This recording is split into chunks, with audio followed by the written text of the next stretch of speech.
Dan Abbott. I am making a short video on the orthographic projection assignment for print reading at Southern Maine Community College so that you can see what each of these shapes would actually look like, give you a little more information about them. This is the worksheet. It has 12 different items on it. There are no specific dimensions given. Instead, this little paper scale shows you that the width of this part would be 1, 2, 3 inches. So you can estimate the other values by taking and laying a piece of paper down or taking one of your paper scales and measuring these, and just make sure that they are proportionally correct. Don't put dimensions on it when you're done either. Just to clarify what each of these looks like, I'm going to go back and forth between this and SolidWorks and just take each model and rotate it around for you. So we're going to go over to SolidWorks where we can see the model. So here's the first model. So if you take a look at it here, it's drawn isometrically. Isometric means it's a picture. A little bit of shading. Everything here is designed to show you a picture, but that is not the way that this part would be drawn technically. Orthographic projection requires no shading, just edges shown, and 90 degrees to whatever surface you're drawing is the view. So looking at this, and I'm saying that the front view on this would look like that. You'd have to show just the edges. Then you can have a right side view if necessary, and you're going to have a top view. I'm not going to show you the specific orthographic views about each one of these. What I wanted to do instead was just make sure you understood what each part looks like. Now I'm just going to go and show it by moving it around and then put it back into its isometric position like that. Next one, this rounded feature. It's got a couple tabs coming out. I want to make sure you see what that looks like clearly as well, and I want to emphasize the need for you to project directly from one view to the next. So when you draw this front view, and that's what your front view is likely to be, project each one of those features directly up to the top view by drawing a straight line or using your grid to make sure that you've got every feature lined up appropriately. So we go back here, this is what this looks like. Going to move it around. That little hole in the top goes all the way through. These holes go all the way through. It's a half circle. From the top it would look like that. From the front it would look like this. If I move it around, you can see what it looks like all around. Now go back to the worksheet. Next thing on the worksheet is number 3. Take a look at number 3. And number 3 looks like this. Now do the same thing on this. You'll notice, by the way, you have something called a tangency here and here. This is a place where a curved surface intersects another surface, in this case a sharp flat surface, but there's no edge that's visible when that happens. Same thing down here. Curved surface transitions smoothly into a flat surface. Up here we have another flat surface and another smooth surface. So you would never draw lines here. Now computers will actually see lines there because computers see shapes that are based on surfaces and not what you would physically see as an edge. So you've got some lines here that are also tangencies, but the part itself to the visible eye would look like this. So don't draw those tangent edges in. This part looks like that on the bottom. Go back to the worksheet. Now we'll take a look at number 5. Number 5 looks like this. Move it around. Got a slot going down through. That slot has 2 half circles. The connection is also through a tangent edge. So there's one surface, there's a flat surface that connects smoothly so you don't draw a line. Same thing happening here. That's a nice smooth transition coming down. This is what the part looks like.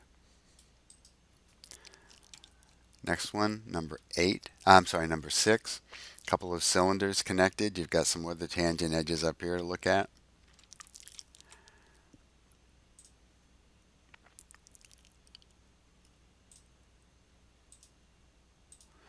This one looks like this.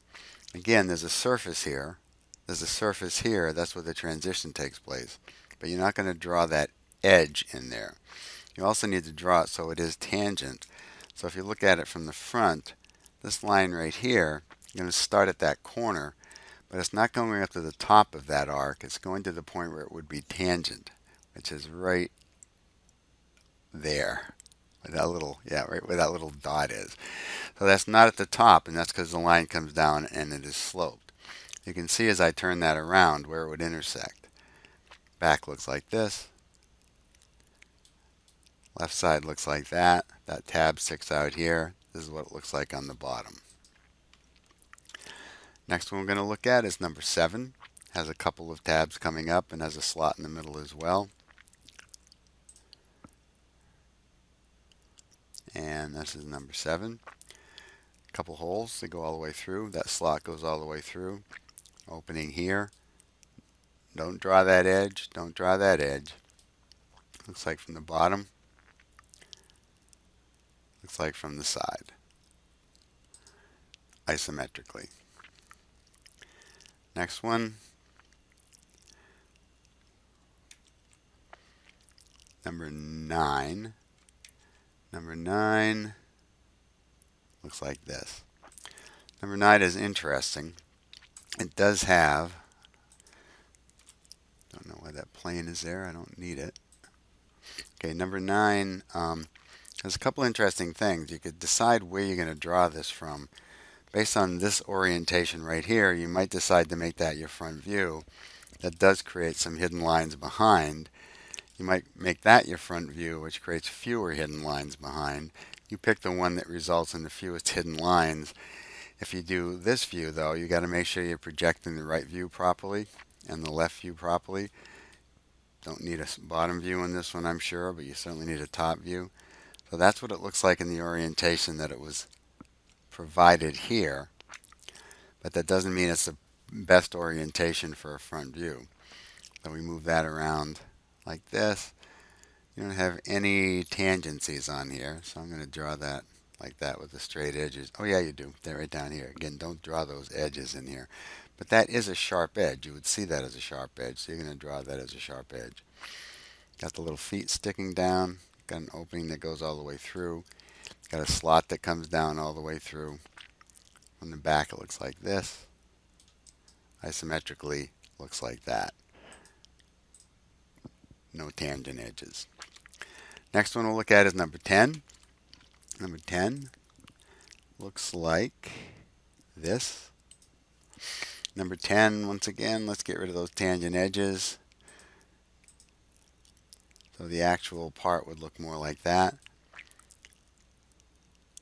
This would be a link of some kind, like a you put something, you have another one and it has this sticking into it. You put a pin through it and you can make it kind of a chain out of these.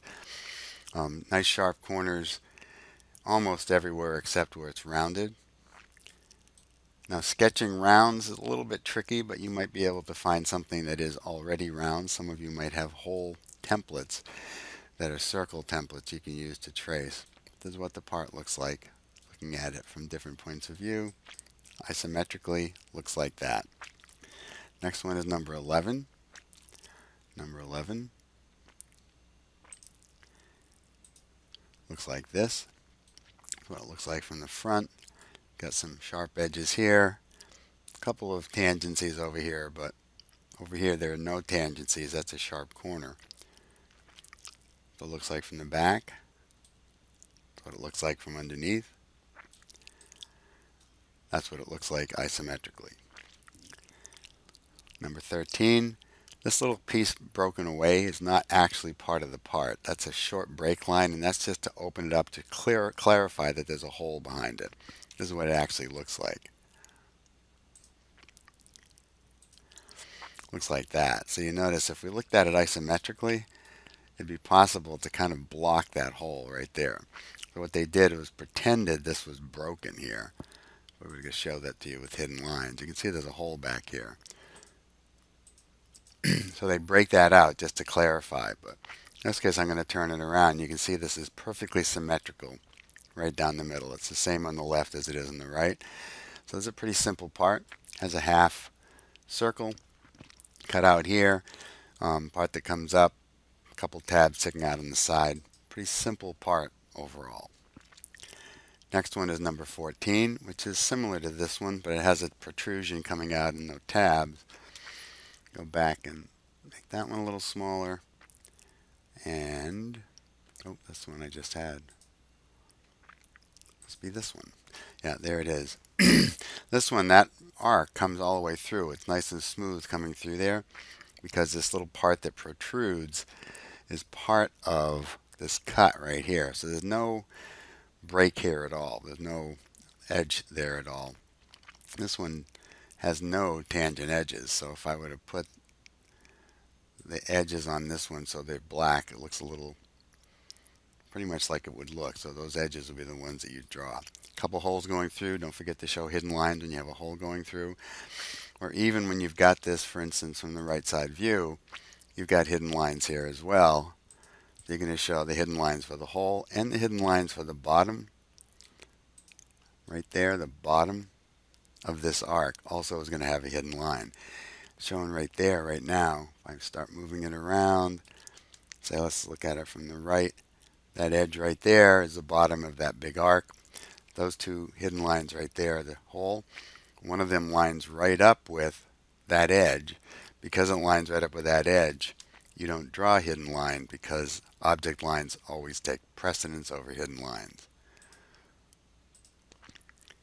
And the last one, number 15, looks like that. Open that one up. Looks like this. So you've got what's called a counterbore here, counterbore on the slot. So it's a slot shape, but it's larger than the one that goes all the way through.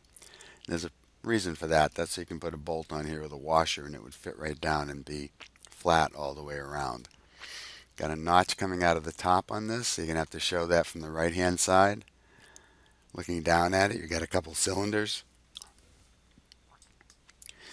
Otherwise it looks just like this.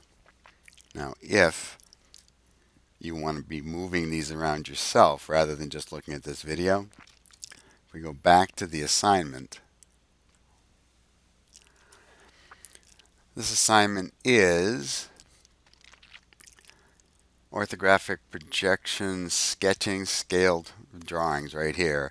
So you have all these resources, one of which is the two-sided grid paper, which you have to use on this assignment. The other one is one showing you acceptable sketching techniques, then the worksheet that I just showed you that has all these images on it. But I also gave you a zip file with STL models. If you download that, open up the location where you downloaded it. In my case, it's my downloads folder. Right click, extract all. It'll put all those files in a folder. That's where they all are. If you now go down to the little window down here and type 3D, 3D viewer will pop up. If you pick it, there are other 3D viewers you can get, by the way, but this one is on every Windows program. So if we take any one of these and just bring it over here and drop it in, you can see that you now have, give you a little information, you now have the part that you can take a look at. Now it's in a different orientation when it comes in, but it is the same part. So if you want to do that and take a look at it yourself, you can do that.